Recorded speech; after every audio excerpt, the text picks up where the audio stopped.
Assalamualaikum warahmatullahi wabarakatuh. Kembali lagi di channel YouTube Rozi Friendly. Nah, di kesempatan kali ini saya akan membahas mengenai seputaran informasi obat mengenai paracetamol. Seperti yang kita ketahui, obat paracetamol merupakan salah satu obat yang dijual bebas tanpa harus menggunakan resep dokter. Nah, langkah baiknya sebelum kita konsumsi paracetamol, kita cari tahu dulu info mengenai kandungan, dosis, efek samping, serta apakah obat ini aman untuk ibu hamil. Nah, langsung saja kita masuk ke pembahasannya. Jadi dalam paracetamol terdapat senyawa kimia yang bernama acetaminophen. Nah, untuk paracetamol ini sendiri berfungsi sebagai obat analgesik maupun sebagai antipiretik. Tapi perlu kita ingat bahwa analgesik dalam paracetamol tidak sebaik obat antiinflamasi non-steroid. Contohnya pada kasus artritis akut, di mana kandungan pada paracetamol ini dia tidak mampu menurunkan kadar prostaglandin yang ada dalam cairan sinovial. Tapi paracetamol bisa efektif atau cukup bisa digunakan dibandingkan dengan obat antiinflamasi non-steroid pada kasus ulcus pepticum.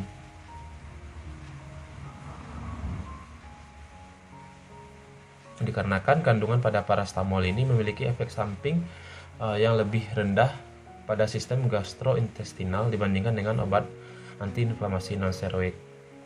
Kemudian fungsi lainnya antipiretik. Seperti yang kita ketahui, indikasi pemakaian paracetamol lebih cenderung untuk menurunkan suhu tubuh atau digunakan pada pasien yang mengalami demam.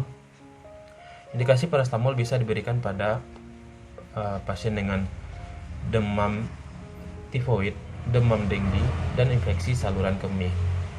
Untuk pasien anak, paracetamol digunakan saat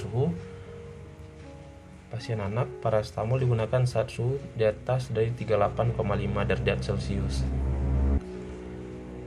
Kemudian untuk paracetamol ini dia bekerja menghambat sintesis prostaglandin dan di metabolisme di hepar yang akan menghasilkan senyawa hepatotoksik. Nah, jadi pertanyaan yang sering muncul, kapan efek dari paracetamol ini bisa mulai terlihat? Apakah langsung diminum bisa menurunkan suhu atau perlu waktu beberapa jam? Jadi pada beberapa studi yang dilakukan, efek klinis paracetamol dapat terlihat dalam 1 jam setelah pemberian.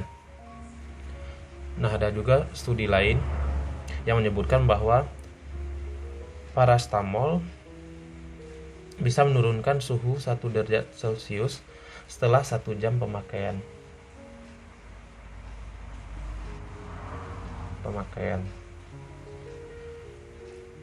Nah, kemudian untuk dosis yang diberikan, penggunaan paracetamol dia dibagi berdasarkan umur pasien.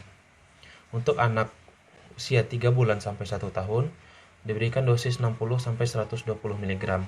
Sedangkan untuk umur 1 sampai 5 tahun itu diberikan dosis obat 125 sampai 250 mg. 6 sampai 12 tahun 250 sampai 500 mg, untuk dewasa 500 mg sampai 1 gram. Nah, kemudian timbul pertanyaan, apakah dosis pada pasien demam dengue itu sama dengan pasien demam tifoid?